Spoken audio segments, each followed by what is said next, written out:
Buenas tardes. Mi nombre es José Ramón Alemán y en esta oportunidad voy a hablar sobre el dolo. El dolo en el artículo 17 del Código Penal establece que es la realización de la conducta típica con conocimiento y voluntad. Para diferenciar esta acción existen tres tipos de dolo en función a la intención con la que se realiza el objetivo. El dolo directo en primer grado, el dolo directo en segundo grado y el dolo eventual, en los que todos los casos deben concurrir en el momento en el que se pone en práctica la conducta. El dolo directo de primer grado, también llamado dolo de intención o dolo de propósito, se caracteriza por presentar un elemento de voluntad de modo más intenso, de forma que el resultado típico o la acción típica realizada, el autor la ajusta al comportamiento, al fin propuesto y movido por el interés de su consecución. Vamos a establecer un ejemplo. Pedro desea matar a su esposa María, a quien recientemente ha descubierto engañándolo con Juan. Para ello, Pedro la espera a la salida de su trabajo y a toda velocidad la atropella con su vehículo, causándole la muerte instantánea. Pedro se supuso como objetivo matar a María, ajustando a su conducta la consecución de dicho objetivo, actuando con la intención de matarla y predominando, por tanto, el factor volitivo de su conducta. El dolo directo de segundo grado, también llamado dolo de consecuencias necesarias, se caracteriza porque el autor no persigue directamente el resultado típico, pero sabe y advierte, como seguro o casi seguro, que su actuación lo producirá, representándosele como consecuencia necesaria dicho resultado. El autor se presenta el delito como consecuencia inevitable, y denominando por tanto el factor cognoscitivo del dolo. Por ejemplo, Ricardo desea matar a Pedro, que es un reconocido empresario que siempre va acompañado por su escolta Pablo, hecho que Ricardo reconoce, por haberlo despedido arbitrariamente de una de sus empresas. Para ello, coloca explosivos en el vehículo propiedad de Pedro, sabiendo que la explosión de estos no solo destruirá por completo el coche, sino que también matará a cualquier persona que se encuentre dentro. Una vez producida la explosión, causa la muerte instantánea de Pedro y de Pablo y la destrucción total del coche. Ricardo habrá matado a Pedro con dolo de primer grado y a José con dolo de segundo grado al haber aceptado la muerte de este último, conociendo que la acción encaminada a la muerte de Pedro necesariamente produciría también la muerte de José. A continuación, mis compañeros ampliarán un poco sobre el dolo eventual y la imprudencia y los tipos de imprudencia que existen. Muchas gracias. Buenas tardes, mi nombre es Alba Romero y en esta ocasión les voy a hablar sobre el dolo eventual. El dolo eventual se podría definir como aquella persona que aun sabiendo el resultado o el daño que puede provocar una determinada acción, continúa haciéndolo y no descarta el resultado que puede llegar a ocurrir, por lo que el autor acepta el resultado y lo ve como posible, como por ejemplo en las fiestas navideñas o en las ferias patronales se da de que determinadas personas comienzan a hacer disparos al aire sin la intención de matar a alguien, pero que representa un riesgo ya que el proyectil o la bala puede caer ocasionándole la muerte a algún individuo.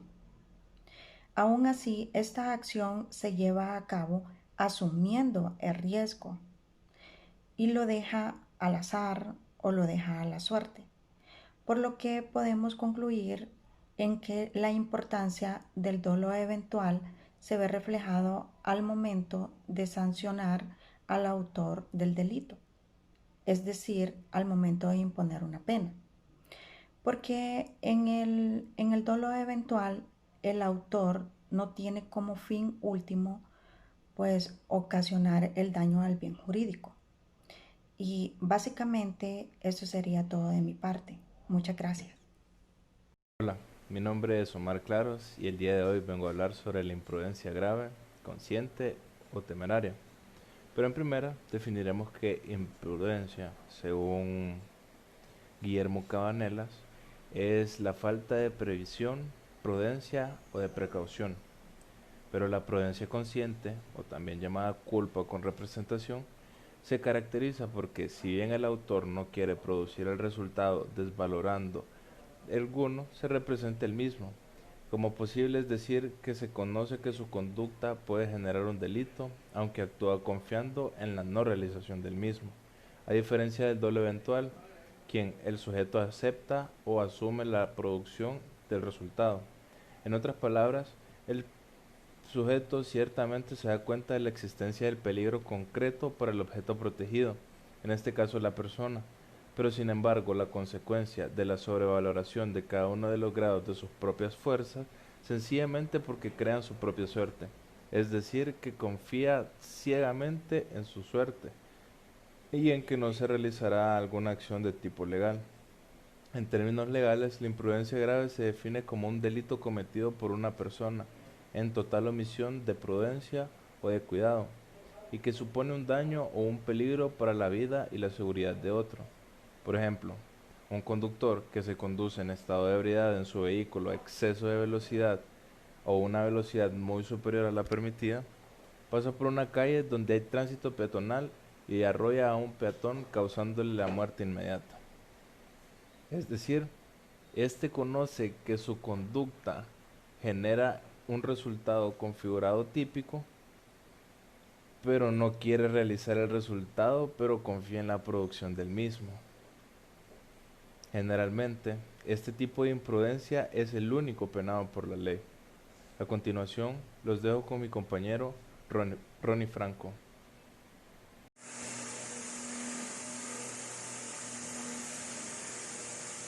Buenas tardes, mi nombre es Ronnie José Franco Velázquez.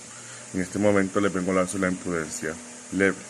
La imprudencia de carácter leve queda despenalizada y fuera del ámbito del derecho penal, pues se considera que una conducta que supone una escasa afectación al ambiente jurídico protegido no es merecedora del reproche penal, en virtud de los principios de último ratio e intervención mínima.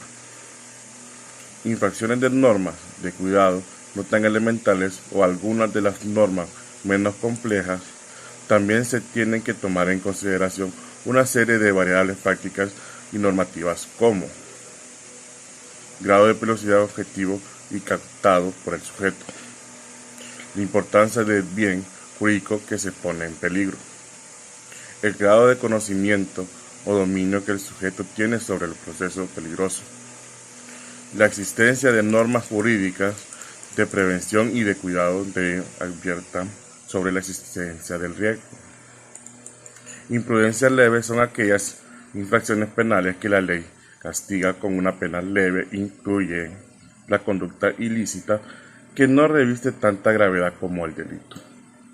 Con carácter previo, había que señalizar que un modo genérico y sin entrar en detalles sobre todos sus elementos que el comportamiento imprudente es aquel con el que no se quiere realizar el resultado típico.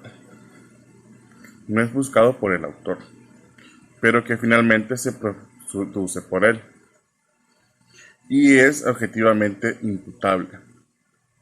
La infracción de un deber del ciudadano, esta es por la inobservación de un ciudadano objetivamente debido para el desarrollo de una actividad social determinada, fruto de una impericia y un descuido y otra obra arriesgado, que evidencia que el resultado de aquel hecho típico fuera o al menos debiera ser previsto y que se hubiese prohibido evitar actuando conforme a las normas de cuidado. Mi nombre es Efraín Lemus y les voy a hablar de la imprudencia inconsciente. La imprudencia inconsciente, en los términos juristas, es como la figura sin representación. La imprudencia inconsciente, el sujeto no quiere cometer el hecho previsto en el tipo, ni, ni lo piensa y ni lo quiere hacer, por eso le llamamos nosotros inconsciente, pero realiza la infracción a la norma del cuidado, lo que nosotros los abogados la llamamos la inobservancia del cuidado debido. Nosotros los estudiantes cometemos un error de confundir el dolo con la imprudencia. y no tienen la misma naturaleza. El dolo es carácter psicológico y la imprudencia es faltar a una norma. La culpa inconsciente no quiere el resultado lesivo ni prevé la posibilidad de cometer un delito inconsciente. En todo delito inconsciente tenemos una estructura en la parte objetiva y en la parte subjetiva. En la parte objetiva, el tipo supone la infracción de la norma, del debido cuidado, de la acción. En la parte subjetiva, requiere un elemento positivo de haber que forma parte de una conducta descuidada. La podemos adjuntar con un elemento negativo de no ver que el autor no quiere cometer un delito inconsciente, como por ejemplo un sujeto manejando una motocicleta a una alta velocidad cuando en esa carretera o tenemos manejar a 40 kilómetros por hora. Viene la persona, mata a un niño, ahí esa persona no preveó la norma del debido cuidado inconscientemente. Es la imprudencia, no se prevé ni se quiere cometer un delito